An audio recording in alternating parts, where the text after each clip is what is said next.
The 2023 North American Indigenous Games welcomes everyone. Let your spirit out to play. Chilasi. We're saving you a seat.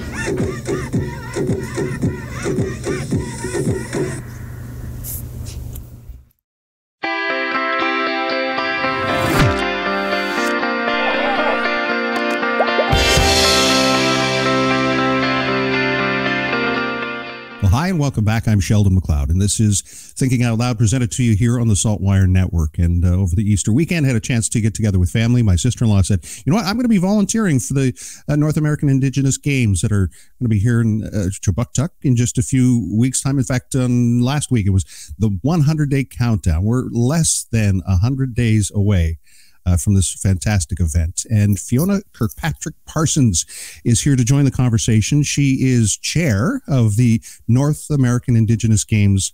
And thank you so much for joining me. You must be very excited about this. I've got butterflies. I don't know what I'm going to be like when they're actually here, but here we are, less than 100 days, and I'm so excited. And I know I can definitely speak for the rest of the board and our staff and volunteers that have been so keen to step up. We are all so excited that these games are coming up quickly, finally. I'm looking at the quick facts here. More than 5,000 participants, 756 nations from all over Turtle Island, and the largest multi-sport and cultural gathering in Atlantic Canada since Contact. These are some very important things to talk about. So tell me a little bit about where the genesis began for these games in Halifax or Kjipuktuk. Well, all credit goes to our good friend, president of NAIG, Tex Marshall. So Tex has been involved in sport. He's Mi'kmaq from Eskasoni First Nation, and he got involved with NAIG way back in the day, I think almost around its genesis back in 1990. And he, for over 25 years, has been saying, we are going to bring the games to Nova Scotia, to Mi'kmaq. And it's happening.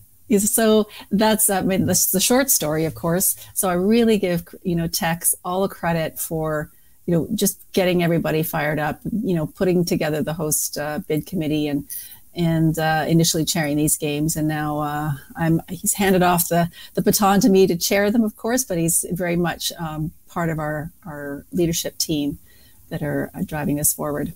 So here's this relay, and the baton's been handed to you, Fiona. So here, as you say, pulling everything together, a lot of coordination. What's your job for the next several months as this gets, finalized and put together before the game starts? I think for the most part, it's just at this stage I'm cheerleading, because when we were first starting it up, it was making sure that obviously we run the meetings, we make sure we get the funding in place, which we have, all thanks to our many incredible partners that have ensured that these games are financially sound, not just the provincial and federal governments, but also our corporate partners that have really stepped up and really exceeded our expectations. So that's my job, is essentially to work with the board to ensure that we're fiscally in great shape, that we're on schedule. We oversee the staff, if you will. We have a CEO, Brendan Smithson. He looks after the staff and all the logistics. So he and the team really have the heavy lifting at this stage. But I'm here to ensure that we're on to be on track and come and chat with folks like you about how things are going. I remember a number of years ago learning how to say Maui-Omi and to talk about what that was in context of culture and First Nations. This is something totally different from that. Tell me about what the games are, what this means. How does this work? Right. So this is very much a 50-50 celebration of Indigenous culture and sport.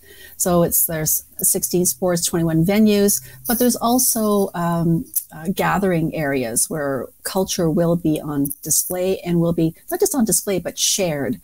So obviously the host culture is Mi'kmaq, but we will be obviously celebrating all cultures that will be gathering. And as you mentioned, there'll be 756 roughly, maybe even a bit more than that, nations represented.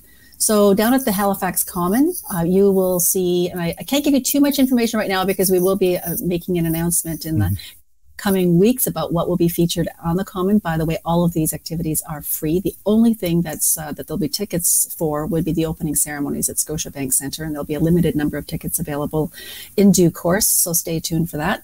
But the cultural events will be, performances on the main stage. There will be wigwams where you can go inside and you can learn about Mi'kmaq culture. You can play games like Waltus, which is a traditional Mi'kmaq game.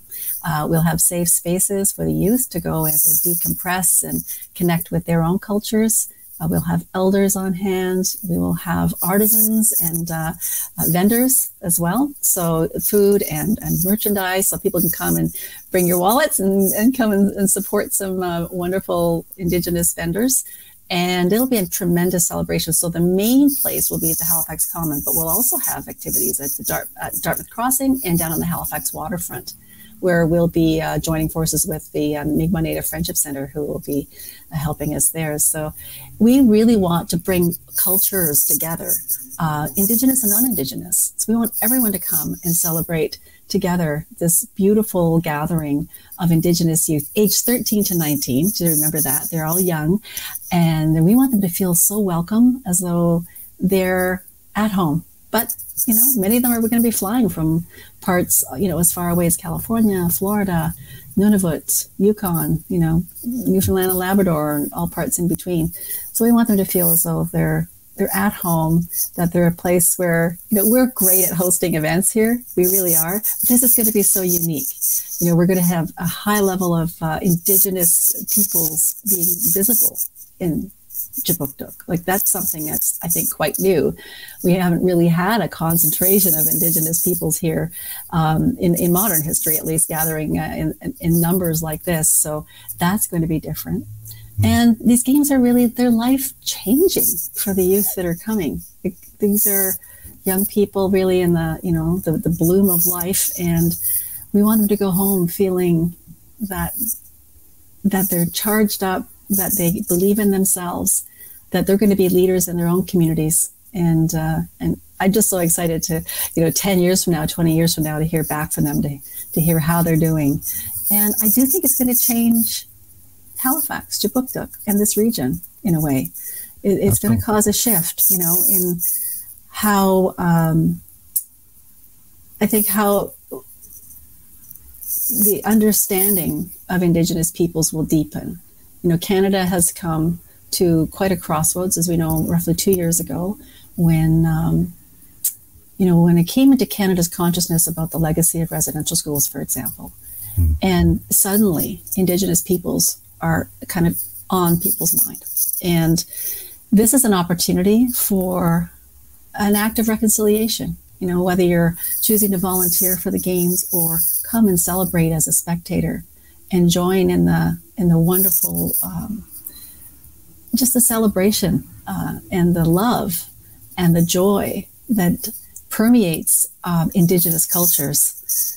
I think that's for everyone to come and enjoy. So I don't know. I'm just, call me, Pollyanna. I do look through, I know at the world with rose-colored glasses sometimes, but I do believe that human beings are good. Human beings want to do the right thing.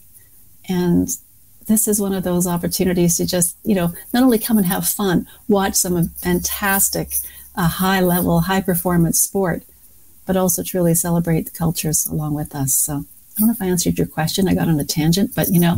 I just get so excited about these games, and I just know that we're going to be changed because of them. And you mentioned sport, and I'd like to just talk about that for a second, if you don't mind. 60-40 blend between culture and sport. Nations that would qualify, people would think of Olympics or something like that, where it's, there's a process.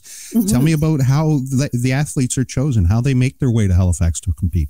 Yeah, it's varied. It depends on the sport. Some sports had tryouts last summer, and athletes have been preparing. They might have made a team, for instance. I know some basketball teams had tryouts, months ago.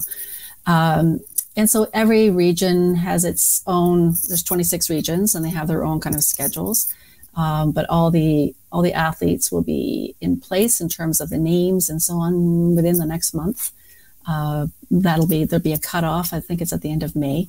Mm-hmm. And then, the teams are set, the plans are in place, the flights are booked, and of course accommodations, and they're all ready to come. So yeah, there's tryouts like you would have for any other sport or any other games, and yeah. Are they competing against nation versus nation? Is it like that kind of? And what is it a medal system? I'm curious as to how the winners are acknowledged. Yes, so we have 26 regions. Okay, from all across North America at Turtle Island, and so those regions will compete against each other. Here in Canada, we recognize as mostly by province. Some are divided up into different regions, and all of those will be listed. And they might even be listed on our website right now. I haven't checked it in the last week. I haven't looked at it in that detail, but if people want to know what the regions are that are coming to compete, they can go have a look there. And yeah, we have some beautiful medals that we released, and they're shown on our website as well. And they were designed 3 years ago by a student who was then in grade 6. And she's now in grade 9, about to finish grade 9, I guess. And her design is then taken and given a few tweaks by an Indigenous artist, that's the finished product that you see, and they're absolutely stunning. They also incorporate the Mi'kmaq 8-point stars, so they're truly unique little works of art, and they're actually pretty big. So yeah, those are very coveted. I kept hinting, can I have one? No, apparently you actually have to compete to get one of those medals. You have to earn one of those. Darn. I'm sure you're earning the respect and admiration of the team who's helping you make this dream come true. So under 100 days, less than 100 days, so grammar people will be after me now. I think it's fewer. Isn't it fewer? It's fewer. It's fewer. Yeah, fewer. When is the opening ceremony? What can people expect? I know the announcements are still to come. I don't want you to preempt that in any way, but just to give us some broad strokes or broad picture, a big picture here. Sure. Yeah. Like I said, that the opening ceremonies will be the only event that will be ticketed, and that for which there's a fee. Those tickets are expected to go on sale in May. I don't know the exact date, so people can stay tuned for that. It will be a hot ticket, but for those who can't make it, there'll be a parade, if you will, of athletes coming from the Halifax Common down to Scotiabank Centre. So you can expect to hear a little bit more about that, so that you can actually cheer the athletes on as they go into the buildings. So that would be kind of a nice way to engage people. There's going to be one really cool series of activities happening. So you've obviously heard of torch relays before some other events. Well, we're having a canoe relay. So NAIG has a 19-foot traditional Mi'kmaq birch bark canoe created by Todd Labrador. And we've, in fact, if you've flown recently, you might have seen it at the Halifax airport in the arrivals area where the baggage claim is. So we're going to be having a canoe relay with a water ceremony at all 13 Mi'kmaq communities around Nova Scotia. So we are partnering with each of the communities. They're going to be organizing their own kind of a pep rally, if you will, and it will feature the Mi'kmaq birch bark canoes. So those details will also be on our website, and anybody can go and enjoy those celebrations. And it's just a great way for them, the Mi'kmaq communities particularly, to get excited and cheer on their own athletes as well. Yeah, so there's a couple of things that maybe it can tease you on there. But our website will be getting updated as the weeks go on. Things are happening fast and furious right now, so more and more detail will be happening, and will be posted on the website. Yeah. I guess the final point is sort of where we started. You're looking to have as many as 3,000 volunteers. Where are you at, and how can people participate if they are interested in helping with this reconciliation? Thank you. Yeah, we are so thrilled with the response from everyone in this region. Like, we have had people volunteer in numbers that we were expecting and hoping for by the end of April. But in fact, we exceeded our target by the end of March. We were looking for 2,500 by the end of April. We actually hit 2,700 now, just a little bit over that. So we're inching ever closer to that magic 3,000. I have no doubt we will get there. What I would do is encourage people to just go to NAIG2023.com, NAIG2023.com, and there's a volunteer button. Do sign up, because we may have we still do need volunteers, but I think it would be great to have a few more than 3,000 sign up, because that way, if something happens, somebody has to, things happen in life, right? So spots may open up, but it's about a 10-minute process to volunteer, and you can let us know like what you're interested in. If you have a particular expertise in a sport, even if you don't, as long as you're 14 years of age or older than that, and you're willing to spend about 18 hours volunteering with us, then you get cultural awareness training. We have fantastic training for all volunteers. We also train you for your specific role, and you get some fabulous NAIG swag as well. So there's lots of reasons. Plus, you'd be part of history, because quite frankly, this is a history-making event. And who wouldn't want to be part of that, right? It sounds so very exciting, and it's hard not to be excited with your enthusiasm. Fiona Kirkpatrick Parsons, thank you so much for this, and best of luck in the next, in the final countdown ahead of the games, and I know it's going to be a fantastic event. No, me too. I'm so thrilled, and thanks to everyone who's stepped up. Thanks to all our funding partners, our sponsors, and our volunteers who honestly, like, always say this about events, but our volunteers, we've had volunteers step up well before the games who are helping us plan, and the gratitude doesn't even begin to describe how I feel. So, but I have to say, walalio kinanaskomit to everybody who has been supporting these games so far. And I just encourage people to come on out and join us, and make sure you don't go anywhere July 15th to 23rd, because Halifax, Kjipuktuk is the place to be. That's where it's all going to happen. Anything else we need to add before we finish? Oh, so many things, but I think I better let you go today. Well, again, thank you so much. Oh, thank you so much, Sheldon. A pleasure as always.